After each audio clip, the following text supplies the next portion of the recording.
오늘 함께 보실 하나님 말씀은 고린도전서 16장 1절에서 12절까지의 말씀입니다. 고린도전서 16장 1절에서 12절까지의 말씀. 다 찾으신 줄 알고 같이 함께 합독하도록 하겠습니다. 시작.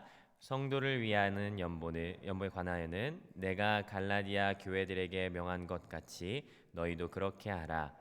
매주 첫날에 너희 각 사람이 수입에 따라 모아두어서 내가 갈 때 연보를 하지 않게 하라.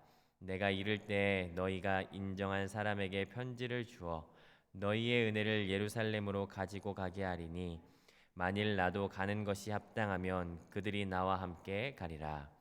내가 마게도냐를 지날 터이니 마게도냐를 지난 후에 너희에게 가서 혹 너희와 함께 머물며 겨울을 지낼 듯도 하니 이는 너희가 나를 내가 갈 곳으로 보내어 주게 하려 함이라. 이제는 지나가는 길에 너희를 이는 만일 주께서 허락하시면 얼마 동안 너희와 함께 머물기를 바람이라. 내가 오순절까지 에베소에 머물려 함은 내게 광대하고 유효한 문이 열렸으나 대적하는 자가 많음이라. 디모데가 이르거든 너희는 조심하여 그로 두려움이 없이 너희 가운데 있게 하라. 이는 그도 나와 같이 주의 일을 힘쓰는 자임이라. 그러므로 누구든지 그를 멸시하지 말고 평안히 보내어 내게로 오게 하라. 나는 그가 형제들과 함께 오기를 기다리노라. 형제 아볼로에 대하여는 그에게 형제들과 함께 너희에게 가라고 내가 많이 권하였으되 지금은 갈 뜻이 전혀 없으나 기회가 있으면 가리라. 아멘. 우리 각자 묵상하는 시간을 갖도록 하겠습니다.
우리 같이 오늘 주시는 말씀이 무엇인지 오늘 이 본문을 한번 살펴보도록 하겠습니다. 고린도전서는 고린도 교회의 문제를 담고 있었습니다. 1장부터 6장까지는 그 주된 문제였던 분쟁과 음행에 대한 문제를 다루고 있고, 그리고 7장부터 오늘 16장까지는 고린도 교회에서 바울에게 질문하였던 6가지 질문에 대하여 하나하나 이렇게 대답해 주는 것으로 구성되어 있습니다. 오늘은 그 마지막 질문인 16장 연보에 대하여라고 하는 질문과 더불어서 바울이 이제 이 서신서를 마치며 몇 가지 당부의 말들을 적은 것이 오늘 16장이 되겠습니다. 오늘과 내일 이 16장을 같이 함께 보도록 할 텐데요. 오늘 1절부터 12절까지는 세 단락으로 되어 있습니다. 먼저 1절부터 4절까지는 연보에 관하여라고 하는 질문에 대해서 바울이 짧게 그 연보에 관한 이야기를 하는 것으로 되어 있고 5절부터 9절까지는 바울이 앞으로 자신의 이 계획이 어떻게 될 것인지에 대하여 간략하게 서술하고 있죠. 그리고 10절과 12절까지는 디모데와 아볼로에 대하여 이렇게 이야기를 하고 있습니다. 먼저 그러면 오늘 첫 번째 단락인 그 연보에 관하여 한번 살펴보고자 합니다. 연보가 뭘까요? 연보는 한자어인데요. 연은 버리다, 주다의 의미를 가진 이 연과 그리고 보수하다, 더하다라고 하는 의미의 보. 그래서 버려서 주어서 이렇게 보수한다라고 하는 의미의 한자어 연보로 우리 성경에는 이렇게 적혀져 있습니다. 내 소유를 포기해서 넘겨줘서 다른 사람을 이렇게 돕는다라고 하는 의미가 되겠죠. 그리고 헬라어로 연보는요, 모으다 아니면은 보물을 쌓다 이런 의미를 가지고 있습니다. 그러면 연보를 이렇게 정의를 한번 해보면 연보는 그러면 내 소유를 넘겨줘서 포기해서 다른 사람을 돕는데 그게 다른 사람들 돕는 것과 더불어서 보물을 쌓는 행위가 되는 거예요. 그러니까 좀이나 동록이 해하지 않는 천국에 보물을 쌓아두는 것, 그게 바로 오늘 연보라는 거죠. 연보는 그러면 좋은 건가요? 안 좋은 건가요? 좋은 거죠. 아주 귀한 겁니다. 우리말로 다른 말로 표현하면 헌금이 되겠는데 헌금, 연보라는 건 굉장히 귀하고 좋은 겁니다. 그런데 이만큼 오해가 많은 것도 없죠. 오늘 성경이 뭐라고 이야기하는지 한번 살펴보면 좋을 것 같아요. 왜냐하면 어떤 오해가 있냐면요, 종교적인 입장에서는 이만큼 폭력적인 것도 없어요.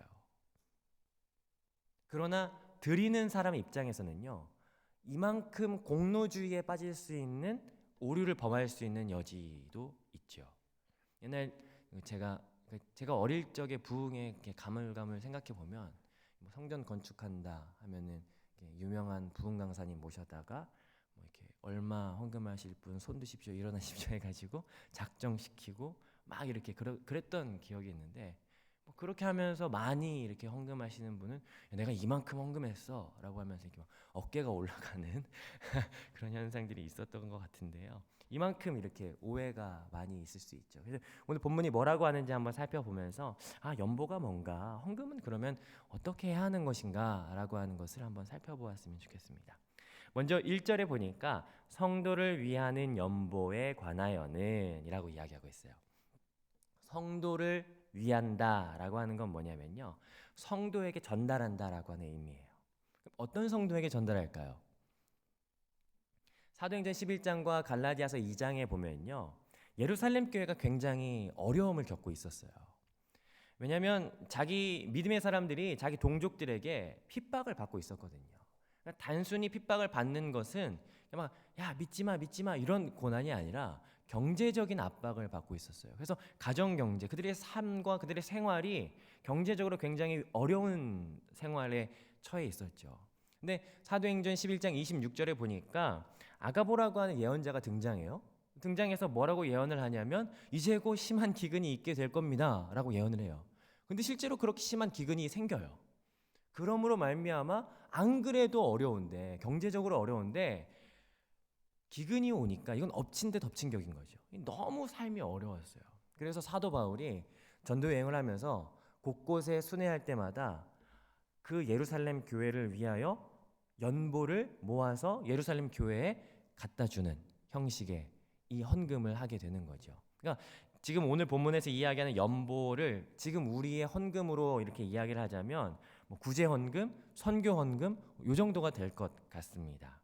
그러니까 갈라디아서와 지금 그 1절에 보니까 갈라디아 교인들에게 명한 것 같이 너희도 그렇게 하라라고 하는데 갈라디아서와 로마서 15장에서 이와 같은 이야기를 하고 있는 거예요. 그러니까 이 같은 맥락인 거죠.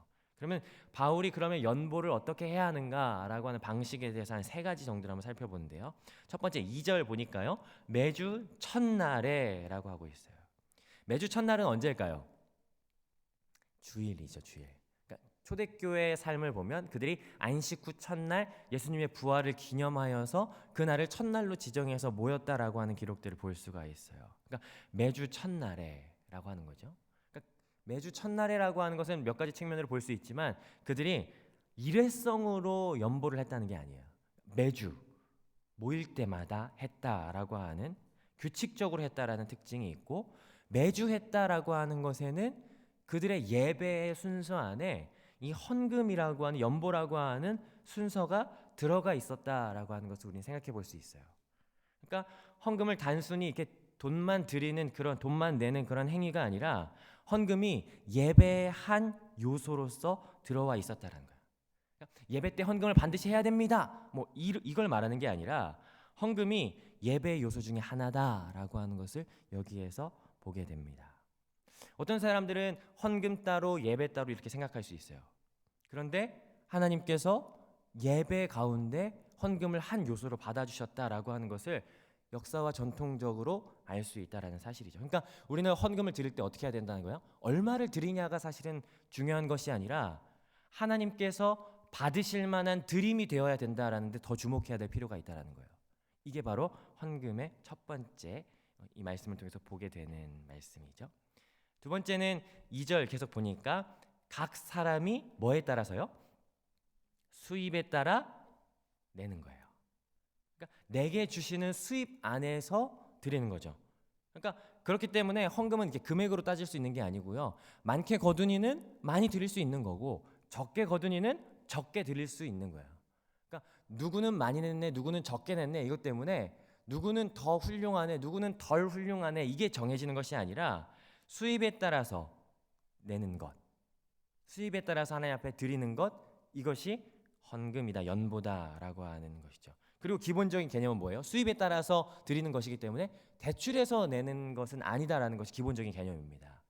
뭐 예전에는 제가 어릴 적에도 많이 들었어요. 그러니까 대출해서 작정해서 이만큼 내면 하나님께서 갚아주시고 그 이상의 복을 주신다 뭐 이렇게 얘기를 많이 들었었는데 물론 뭐 그런 사례가 전혀 없진 않죠. 하나님께서 이렇게 부어주시고 채워주시는 경우도 봤지만 오늘 본문을 통해서 우리가 보는 이 표준은 뭐냐면 빚내서 드리는 건 아니다. 수입에 따라서 드리는 것이다 라고 하는 것을 오늘 우리는 확인할 수 있습니다. 세 번째 특징은 뭡니까? 모아두어서 갑작스럽지 않게 드리도록 하여라. 헌금은 미리 준비하는 거죠. 이렇게 헌금 맞다 헌금 안 했네 하면서 막 지갑 열어서 막 부랴부랴 막 이렇게 하는 게 아니라 미리 목적에 맞게 미리 감사함으로 준비하여서 드리는 것이죠. 저희 어머니는 아직도 그 준비한다라고 하는 것을 굉장히 강조하세요. 지금도 다리미질해서 드리십니다. 어떤 분들은 이렇게 신권 꼭 이렇게 바꿔서 드리시는 분들도 있으시죠. 뭐 그게 잘못됐다라고 하는 것은 아닌데 어쨌든 준비해서 드린다라고 하는 측면에 있어서는 굉장히 우리가 생각해봐야 될 문제라고 생각합니다. 자, 그러면 3, 4절은 어떻게 전달을 할지에 대해서 바울이 이야기를 해요. 3절 한번 읽어보시죠. 3절 같이 읽어보겠습니다. 시작. 내가 이를 때 너희가 인정한 사람에게 편지를 주어 너희의 은혜를 예루살렘으로 가지고 가게 하리니. 이제 전달을 어떻게 할지에 대해서 이야기를 하는데 여기에서 좀 주목해보고자 하는 부분이 있어요. 편지를 주어 너희의 뭐를 예루살렘으로 가지고 가게 하는 거예요? 은혜를 가지고 가는 거예요. 사실은 뭘 가지고 가는 거죠? 연보를 가져가는데 바울이 연보를 뭐로 지금 이야기하는 거예요? 은혜라고 표현을 하는 거예요. 굉장한 표현이죠.